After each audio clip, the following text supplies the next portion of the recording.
They were told the glowing paint was harmless, so they painted it on their nails, some brushed it onto their dresses, some even touched it to their teeth, laughing as their smiles glowed in the dark. But the thing that made them shine was slowly destroying them from the inside. In the early 1900s, radium was treated almost like magic. It appeared in beauty products, health tonics, watches, clocks, and military instruments, anything that benefited from its glow without electricity. During World War I, that glow became essential. Soldiers needed to read watch dials in the dark, so factories hired young women to paint tiny numbers using radium-laced paint. One of the largest operations was in Orange, New Jersey, run by the United States Radium Corporation. The paint was called Undark. The job seemed ideal. It paid better than most factory work for women. The environment appeared clean, and the workers became known for glowing as they left each shift. Their hair glowed, their clothes glowed. People called them the Ghost Girls, but the most dangerous part of the job was the technique they were taught.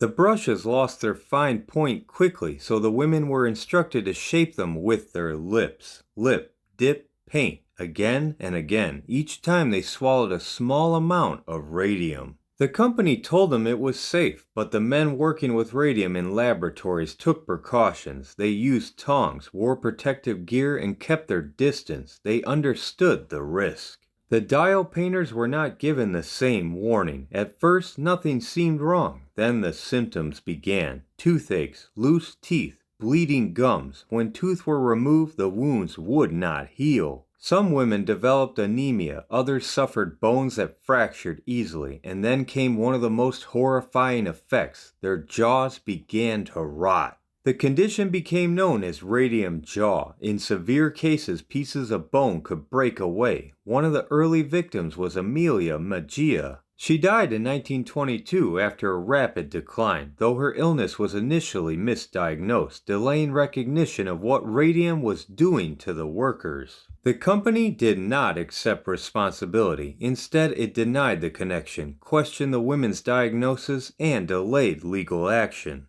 Many workers struggled to find doctors or lawyers willing to challenge such a powerful corporation. One of the most determined was Grace Fryer. As her health deteriorated, she pushed for accountability. In 1927, she and 4 other women filed a lawsuit against the United States Radium Corporation. They were already dying. The legal battle dragged on. Some were too weak to stand and had to testify from their beds. Part of the company's strategy was delay, stretching the case out as long as possible. In 1928, a settlement was finally reached. The women received compensation and medical support, but for many, it came too late. What they endured changed everything. Their case helped expose the dangers of radioactive materials inside the human body. It contributed to stronger workplace safety standards. It helped establish that companies could be held responsible for harming their workers, and it reshaped how people understood radiation. Because radium does not simply pass through the body, it settles in the bones behaving like calcium, and with a half-life of about 1,600 years, its danger lasts far beyond a single lifetime.